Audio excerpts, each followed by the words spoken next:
Hola, ¿qué tal? Buenos días, buenas tardes o buenas noches, dependiendo del horario en el que estén teniendo a bien pasar por este canal. Bien, hoy vamos a desarrollar el tema rápidamente nomás del, entre comillas, fraude electoral que se habría suscitado en las elecciones generales del año 2026. Em, para comenzar, este va a ser un análisis netamente jurídico donde pretendemos, desde luego, esclarecer esta duda, ¿no? Si es que se va a proceder mediante una nulidad de las elecciones, ya sea parcial o de las elecciones generales a nivel nacional, o simplemente por distrito o provincia, ¿no? Y en todo caso, ¿cuáles serían las causales para poder instaurar uno u otro proceso? Y por supuesto, ¿quién es el encargado de resolverlo, ¿no? Bien, fíjense, la normativa que vamos a utilizar es la Ley Orgánica de Elecciones, que está estipulada en la Ley 26859. Esta ley, digamos, te trae eh, absolutamente todo lo pertinente respecto a las elecciones, ¿no? De ahí viene su nombre, Ley Orgánica de Elecciones. Te regula inclusive desde cuándo se debe distribuir el material. Yo pienso que para efectos de esclarecimiento sobre si existe o no un delito electoral de alteración del derecho de sufragio, si es que así lo quieren llamar, regulado en el Código Penal, van a tener que servirse necesariamente de aquí, de la Ley Orgánica de Elecciones, donde dice que el OMPE es el encargado de la distribución del material electoral, pero que además primero se los traslada a las oficinas descentralizadas y desde las oficinas descentralizadas recién parte pues para los distintos lugares donde se tienen que celebrar los comicios, ¿no? Pienso que ese va a ser un detalle vital aquí y es por eso que no se ha procedido con la detención del, digamos, director de la OMPE, sino más bien de un gerente general, ¿no? Bien, vamos entonces al tema que nos convoca. Bien, dentro de la Ley Orgánica de Elecciones tenemos dos supuestos de nulidad. La nulidad parcial, que invoca simplemente o se refiere simplemente a la nulidad de la votación sobre mesas de sufragio específicas, mesas de sufragio, ojo, y también tenemos nulidades totales, ¿no? Que ya se refieren a las elecciones en general. Las nulidades parciales, toda vez de que se basan en simples mesas de sufragio, tienen como efecto, si es que se encuentra aprobado y si es que así lo determina la autoridad competente, tienen por efecto la nulidad como máximo de las elecciones celebradas en un determinado distrito o en todo caso en una provincia, ¿no? Ahora, ¿cómo determinamos entonces en todo caso cuáles son las causales, cuáles son los supuestos bajo los cuales uno puede solicitar la nulidad de un proceso electoral de un distrito o de una provincia? Y después pasaremos a desarrollar la nulidad total, ¿no?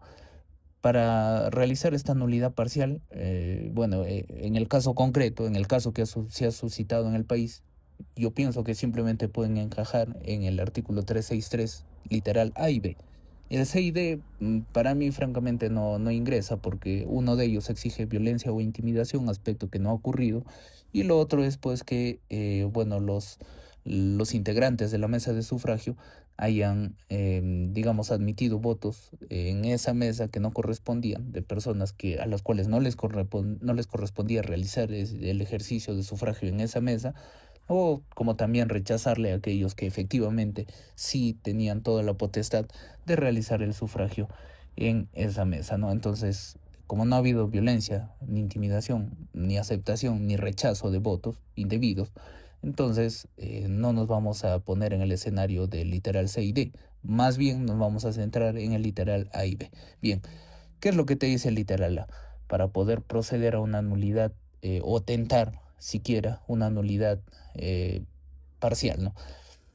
Lo que te indica es que, en primer lugar, la mesa de sufragio se haya instalado en lugar distinto del señalado en la normativa o en lugar distinto del señalado por la OMPE, ¿no? Sin embargo, ese supuesto no ha acaecido el día domingo. también te regula, este mismo literal A, cuando la mesa de sufragio se haya instalado en condiciones diferentes de las establecidas por esta ley. Hasta donde tengo entendido, bueno, se ha cumplido con los integrantes de la mesa de sufragio. Lo que ha demorado más bien es la llegada, digamos, de el material electoral, que es lo que ha terminado por encender toda esta disputa electoral, ¿no? Ahora, lo que sí pienso que puede ingresar, pero que sin embargo tiene un requisito extra, es que el mismo literal A dice, ¿no? Cuando la mesa de sufragio se haya instalado después de las 12 horas, o sea, después del mediodía. Si es que la mesa, en todo caso, se hubiese instalado después del mediodía, entonces ya podríamos instaurar una nulidad parcial. Sin embargo, la misma norma en este mismo literal A te dice, ¿no? Siempre que tales hechos hayan carecido de justificación. Y aquí es donde viene el problema, porque va a ingresar a una interpretación total, ¿no? Porque, a ver, el hecho de que, y esto también vendrá esclarecido ya por el mismo tema de cuál sea el descargo de la empresa que estaba encargada de la distribución del material y también de la OMPE, no solamente de la oficina central, sino también de la oficina descentralizada, de los empleados estatales, vaya, en suma, ¿no? Entonces, tendremos que esperar a ver cuál es el descargo que vayan a hacer ellos para saber si es que efectivamente la instalación de las mesas de sufragio después del mediodía, inclusive avalado por el Jurado Nacional de Elecciones en su momento, el mismo día domingo, eh, ha carecido o no de justificación. Ahora, yo pienso, ¿no? Que aquí, como el Jurado Nacional de Elecciones va a resolver esta disputa en caso sea planteada una nulidad parcial, se va a convertir en juez y parte, ¿no? Porque el mismo Jurado Nacional de Elecciones el día domingo ha dado su visto bueno, ha dado su venia para que se instalen pues las mesas a pedido del jefe de la OMPE, posteriormente al mediodía e inclusive hasta las 2 y además alargando los comicios una hora más. Entonces ya no iba a culminar a las 5 de la tarde, sino se iba a alargar hasta las 6 de la tarde. Y bueno, ha sido con convenio del Jurado Nacional de Elecciones. Entonces, en principio entiendo yo que la instalación de la mesa de sufragio después del mediodía ha sido válidamente justificado, ya no solamente por la OMPE, sino también por el mismo Jurado Nacional de Elecciones. Ahora, el otro supuesto que te exige, dice, cuando la mesa se haya instalado después del mediodía, siempre que tal hecho haya impedido el libre ejercicio del derecho de sufragio. Ahora, aquí también nuevamente ingresamos a un terreno de bastante especulación, ¿no? Porque se va a necesitar de razonar. ¿Por qué? Porque, a ver, se citó a los miembros de la mesa de sufragio para las 6 de la mañana del día domingo. Sin embargo, muchas de las mesas se instalaron más o menos al mediodía, otros a la 1, otros a las 2, dependiendo, ¿no? Otras ni siquiera se instalaron. Entonces, lo que te exige la norma es que la mesa de sufragio efectivamente se haya instalado, pero después del mediodía. Y valgan verdades, a ver, pese a que se cuenta con la venia del Jurado Nacional de Elecciones, es cierto también que la mayor cantidad de electores acuden pues a las mesas de sufragio en principales horas de la mañana porque tienen el deseo de aprovechar el resto del día junto a sus familiares o vivir la fiesta democrática o irse de paseo, qué sabemos, ¿no? E inclusive trabajar. Entonces, son designios de las personas de carácter individual y familiar a los cuales no nos podemos meter, pero el hecho concreto es que efectivamente el mayor cúmulo de votantes suele ir temprano o si no muy tarde. Y bueno, a ver, tendríamos que ser abogados del diablo en el caso concreto para poder decir que fueron en los primeros minutos de la mañana para efectos de ejercer su voto y luego aprovechar digamos, ese día que ellos tenían en libertad, ¿no? Si es que ese fuese el caso, o en todo caso, ejercer su voto y luego retirarse a laborar, ¿no? Que también es el caso de otras personas, normal, cada uno es dueño de sus decisiones y dueño de su vida al fin y al cabo, ¿no? Y cómo no, soberano de su tiempo. Ahora, digamos que este aspecto impedido de libre ejercicio del derecho de sufragio puede ser que se haya consumado, ¿no? Porque yo puedo ir en la mañana y bueno, tenía planes ya establecidos, un viaje ya programado, porque tenía que regresar el lunes temprano a laborar en otra región y viajé exclusivamente a Lima, que es donde se ha suscitado este problema, eh, para ejercer mi voto y luego, bueno, el día lunes sí o sí tenía que regresar a mi región, tenía que regresar a mi provincia para efectos de cumplir con mis labores. Sin embargo, me han impedido pues de ejercer libremente mi derecho al sufragio. Puede ser una de las tónicas que puedan justificar la aplicación de esta causal, ¿no? Sin embargo, no es lo único que te exige, porque vamos a ver la siguiente causal, ¿no? Aunque insisto, estas, digamos, causales se prueban de carácter, digamos, independiente. Sin embargo, hay un requisito general que las abraza todas, que lo vamos a comentar en un momento. Bien, habiendo agotado el literal A, te pone estos dos requisitos, ¿no? Bueno, la mesa de sufragio se instaló después del mediodía, siempre que tales hechos hayan carecido de justificación o, si no, se haya impedido el libre ejercicio del derecho de sufragio, siendo este último mucho más genérico que la primera, que el primer supuesto, ¿no? Que haya carecido de justificación. Bien, vamos al literal B. Lo que te dice el literal B, nuevamente en el artículo 363, literal B, lo que te indica es que se puede presentar la nulidad parcial de una mesa de sufragio cuando haya mediado fraude, cohecho, soborno, intimidación o violencia para inclinar la votación en favor de una lista de candidatos o de determinado candidato. B. Lo que te exige, y de hecho en la Ley Orgánica de Elecciones es la única vez en la que aparece el término fraude, ¿no? Cuando haya mediado fraude, y vamos a recortar un poquito este supuesto para que se pueda entender, cuando haya mediado fraude para inclinar la votación en favor de una lista de candidatos o de determinado candidato. ¿Qué es lo que sucede? Bueno, el día domingo sabemos de antemano que el grueso de votos de Renovación Popular obviamente proviene desde la capital, ¿no? Desde Lima, eso está totalmente garantizado. Sin embargo, yo ahí realizaba una suerte de pero, ¿no? Le colocaba, entre comillas, digamos, ese aspecto porque el segundo lugar era disputado no solamente por Rafael López Aliaga, sino también por Jorge Nieto, por Ricardo Belmont, eh, los mismos que también tienen pues un fuerte voto, un fuerte apoyo en cuanto a elecciones se refiere en la ciudad de Lima. Entonces, bueno, si es que pasa Jorge Nieto, yo dije, bueno, a ver, la diferencia va a ser mirada con lupa, ¿no? Eso está más que claro, cualquiera que sea el resultado. Sin embargo, lo curioso es que cuando sale Roberto Sánchez de Juntos por el Perú, este candidato, y parece que es el que va a pasar a la segunda vuelta finalmente con Keiko Fujimori, sí llama bastante la atención, ¿no? Porque, a ver, él, Roberto Sánchez, candidato de Juntos por el Perú, finalmente no se va a ver, digamos, tan perjudicado por la ausencia de votos o porque la mesa se haya instalado tarde o que la mesa finalmente ni siquiera se haya instalado el día domingo, porque el grueso de sus votos no se encuentra en la capital, sino que se encuentra en el sur del Perú. ¿Ve? Entonces, esas son cuestiones que tenemos que evaluar para poder verificar si es que esta causal finalmente se va a configurar o no. ¿Ve? Porque te exige cuando haya mediado fraude para inclinar la votación en favor de una lista de candidatos o de determinado candidato. Entonces, a ver, en cierta manera el fraude estaría direccionado a quién, a beneficiar a un candidato que se encuentra fuera o que encuentra su nido de votos fuera de la capital. ¿Y quién es ese único que podía ocupar el segundo lugar y que se encuentra fuera de la capital? Roberto Sánchez, pues, candidatos de Juntos por el Perú. Entonces, pienso que esa puede ser una de las causales, digamos, con mayor ahínco, independientemente de la otra también que te exige el impedimento del libre ejercicio del derecho de sufragio, para solicitar la nulidad parcial, que implica la nulidad de mesas de sufragio. Ahora, esta puede ser un arma de doble filo.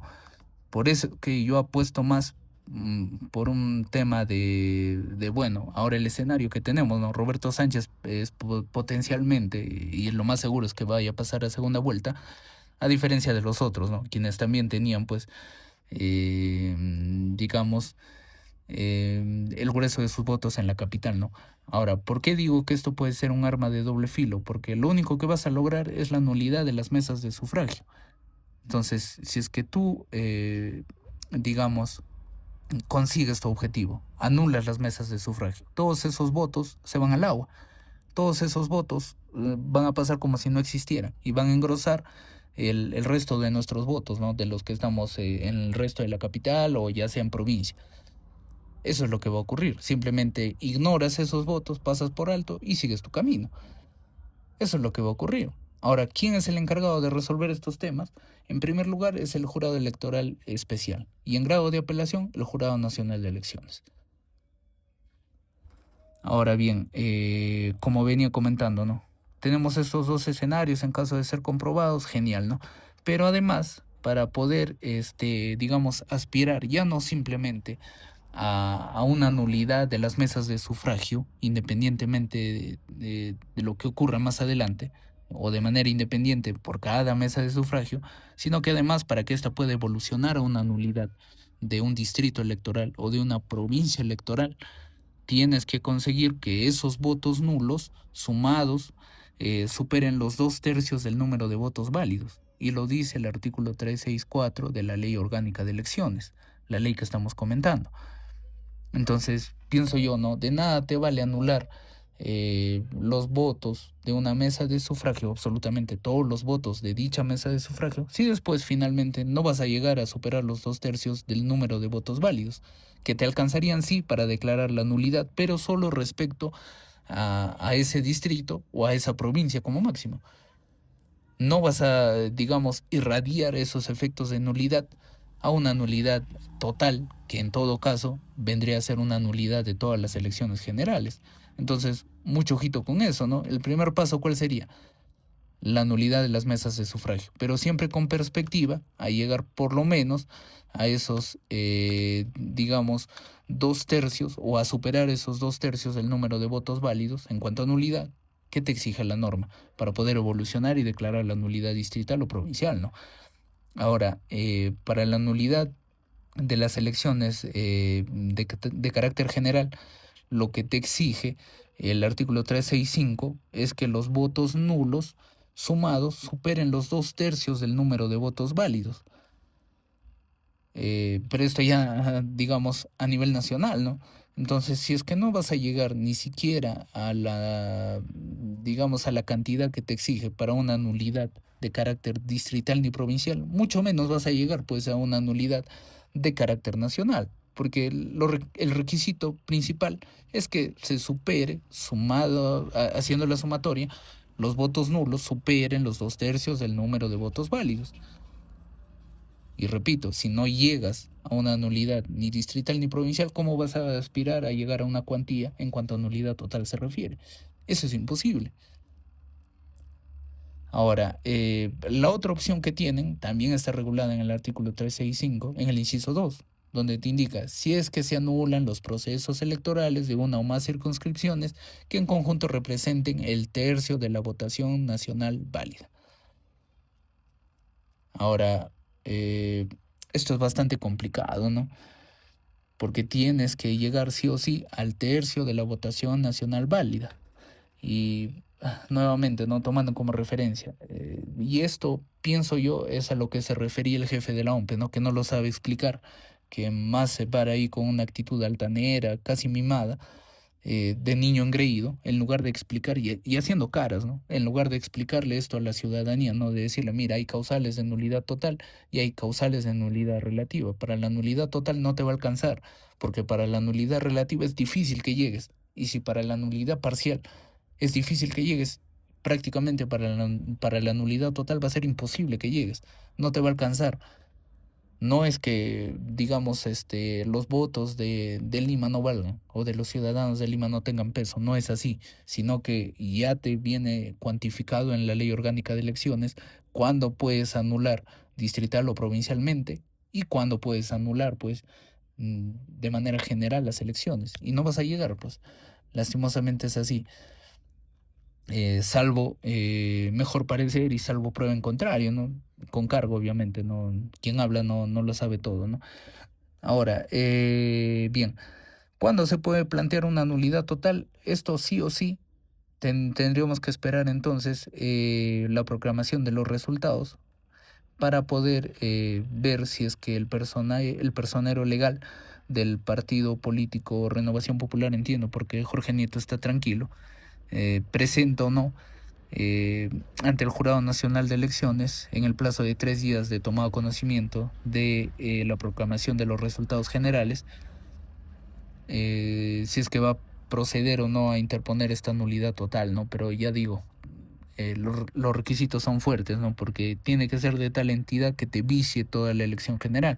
Repito, el voto nulo tiene que superar los 2/3 del número de votos válidos, o en todo caso debe de anularse el proceso electoral de una o más circunscripciones que en conjunto representen el tercio de la votación nacional válida, aspecto que no ha ocurrido, ¿no? Simplemente ha ocurrido en Lima para empezar, y me parece que no han sido tantos distritos los afectados. Entonces, no te va a afectar el tercio de la votación nacional válida, ¿no? No vamos a llegar. Entonces, como no se va a llegar, se tiene que buscar otra opción, ¿no? Ahora, bueno, la ley es bastante clara, ¿no? Por ahí no es. Ahora, diferente es que puedas buscar una opción mediante presión política, ¿no? Marchas, disturbios, apoyo de las fuerzas militares, qué sé yo, ¿no? Pero ya vendría más de una presión social, ¿no? Que entiendo, bueno, ayer ha salido el candidato presidencial, Rafael López Aliaga, a hacer un llamado, ¿no? Un llamado bastante atrevido, casi insurgente. Bueno, voy a darme el tiempo para poderles exponer ese temita, porque insurgencia no hay falta, ¿no? Precisamente lo que a Castillo le falta y por el motivo por el cual no fue condenado fue el alzamiento en armas. En el caso de López Aliaga tampoco hay alzamiento en armas. En cuanto a conspiración, lo que se exige es al menos, digamos, una organización mínima capaz de poner en peligro el funcionamiento del Estado, ¿no? Aspecto que en Castillo sí concurría, pero que finalmente en el caso de López Aliaga, bueno, al menos de un mero meeting no va a salir. No es que te designa roles, ¿no? No es que tú te dices, ya, mira, tráeme los alimentos, tú júntame la gente, tú facilítame las armas, y después ya para proceder a una sedición. Máxime que la sedición implica pues un impedimento de las elecciones generales, ¿no? Sin embargo, las elecciones generales ya se llevaron a cabo, entonces, ¿cómo vas a impedir algo que ya se ha consumado, algo que ya se llevó a cabo? Es irrazonable, ¿no? Bueno, pero es un llamado, digamos, político, ¿no? Más que jurídico, es un llamado político el que él hace, y veremos a ver en qué termina esta situación, ¿no? Pero ya digo, la ley orgánica de elecciones es bastante clara, no se trata de demeritar el voto de Lima. Sin embargo, la situación, la suerte está echada, ¿no? Así que, bueno, este es el comentario que yo quería darles, este pequeño alcance. Así que nos vemos en próximos videos. Un abrazo.